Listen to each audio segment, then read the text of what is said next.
today. It's coming because people are not sure of what we mean by the terms, and I'm sure most of you are, but let me do it anyway. When we talk about artificial intelligence, we're using the word intelligence in a non-valued way. That is to say, there is no value built into it. It's not a moral question. We all know that technology is amoral. It is we, the humans, the moral agents, that must make the choices about how tech will be used. And I'm saying this up front because it's very important to where we're going, that as we engage more with AI and tech generally, our moral obligation and culpability increases. It doesn't decrease. So we need to be more aware of the ethics than we've ever been before. We're talking too, at the moment, with AI about single focus intelligence. That is to say, AI at the moment, and I suggest for a while to come yet, is very good at carrying out single level, single focus complex tasks, like playing a game of chess or playing a game of Go now. It's superior to humans by quite a degree, but it's not so good at performing many multiple level tasks at once in the way that the brain does. So we are nowhere near what we call in technology artificial general intelligence. Many of you have heard the term, which is where a machine could, at least in theory, do everything a human could do, probably better. Now, for most of us, with AI, we've come to it through generative AI. How many in this room are using some form of generative AI, ChatGPT, GPT-4, Bard, or something similar? Very good. Generative AI is basically, at the moment, large language models like ChatGPT, which are so named because they are drawn together using huge oceans of language-based data, most of it provided by human beings online. And what generative AI does is it reconstitutes that human-created material into new forms, new formats, remarkably quickly, and can feed it back to us in text, in essays, articles, social media feeds, even now visuals and music. All of the images used in this presentation this morning were created using human-curated AI. The other term you need to be familiar with, if you're not, is machine learning. It's the underpinning of all artificial intelligence. It simply refers to the fact that machines, that is, networks of computers, can analyze huge oceans of data drawn from around the globe, and in so doing spot anomalies and patterns in the data, and by looking at those anomalies and patterns, infer rules of behavior. So in a sense, machines are learning, though not in the human way, and they're able to improve their own programming. Technologists now actually have another term called deep learning, which is to say we don't quite know what the machine is doing when it learns, we just know that it does it. It seems obscure even to us, so we call it deep learning. It's a term to cover a multitude of sins, really. So where is AI now? Well, as I say, we're not anywhere near, despite what you read in the press and the media, anywhere near AGI, artificial general intelligence. Some see this event, the singularity, coming soon, where we will lose control of our machines. They will be beyond our understanding. We are nowhere near that, ladies and gentlemen. It is not something, at least for today, we need to be terribly concerned about. But we do need, while we have the chance, to set in place codes of ethics, nationally and internationally, backed by government regulation, in the same way we did in 2015 with the practice of human genetic engineering. And those regulations have stood us in good stead up to the present time. We need exactly the same approach today to be taken with AI, which is why right now in London there's the AI conference going on at the O2. What's coming next with AI? What's coming up in the next 2 to 5 years? Just very quickly. I think we're looking at a lot more conversational AI. There's a lot of research now into AI that will provide meaningful, natural conversations with human beings.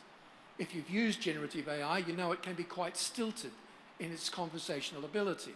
Multisensory AI, where AI machines are able to perceive their environment using something like human senses. And it's just adapting the haptic technology that we use with virtual reality today for the purposes of AI.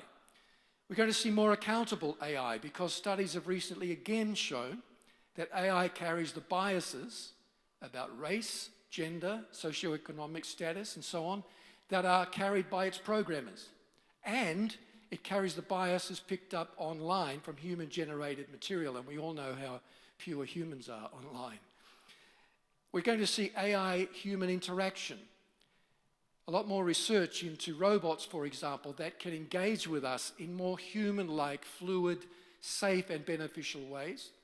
And we will see, and I'm thankful for this, in the next 2 to 5 years, a lot more research into security of information using AI, because we need help to deal with things like cyber threats, hacking, ID fraud. ID fraud today is a massive problem in Britain. It costs individuals thousands of pounds and many months to sort through it once it's been carried out against them. And AI might be able to help us to avoid that. Now, I want to suggest really quickly 4 areas where AI could impact Norwich and Norwich could impact AI. Education, healthcare, jobs, and research.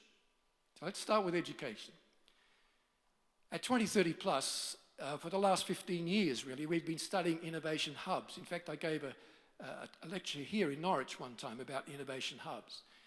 And we've been studying the characteristics of these cities and regions within cities that are known for resourcing and encouraging and deliberately strategizing for innovation.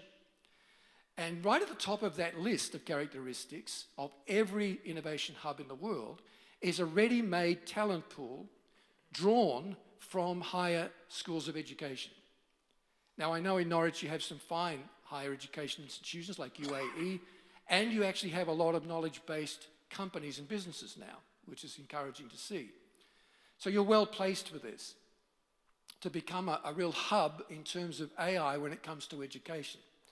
AI will help us over the next few years with personalized learning, tailoring learning to an individual student's strengths, weaknesses, and interests. AI can help us through its data analysis to do that. It will help us with AI-powered tutors. Same thing, but on an even more personal level, much more personal, interactive learning experiences. Virtual reality and augmented reality will help us provide students with immersive learning environments. Now, you may be like me in high school a long, long time ago. It's a long, long time ago for me. But I remember learning French for 4 years, living in Australia, nowhere near France. 4 long, hard years of verbs and nouns and the syntax of French. And I could read it in the end a little bit, and I could speak it a little bit. But all I could remember years later was, ha, ha, ha, ha. That was all I could remember of my French class, because I had no immersive environment. There was nowhere I could go to speak nothing but French. But VR and AR, driven by AI, could create virtual environments very easily where students are able to do just that.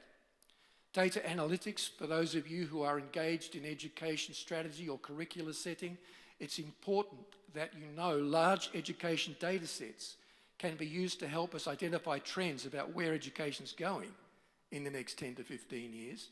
And not only that, but where industry is going, so that we're training students for what they need to know tomorrow, immediately, rather than teaching them what we know now for 5 or 10 years' time.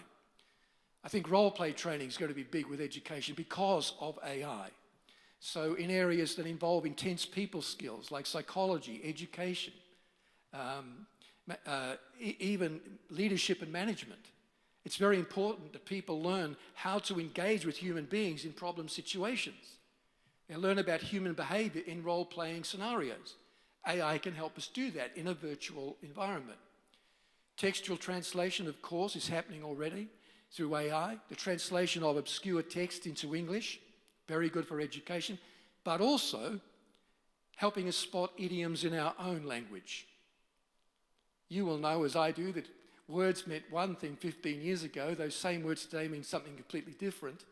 It would help us in education to know what the students mean by certain things, and AI will help us get a little bit ahead of that curve. Also, oral translation. AI is able now to do simultaneous translation of the spoken word, which would make it great for lectures when you have foreign students in the room, or when you are running remote education classes to the other side of the world.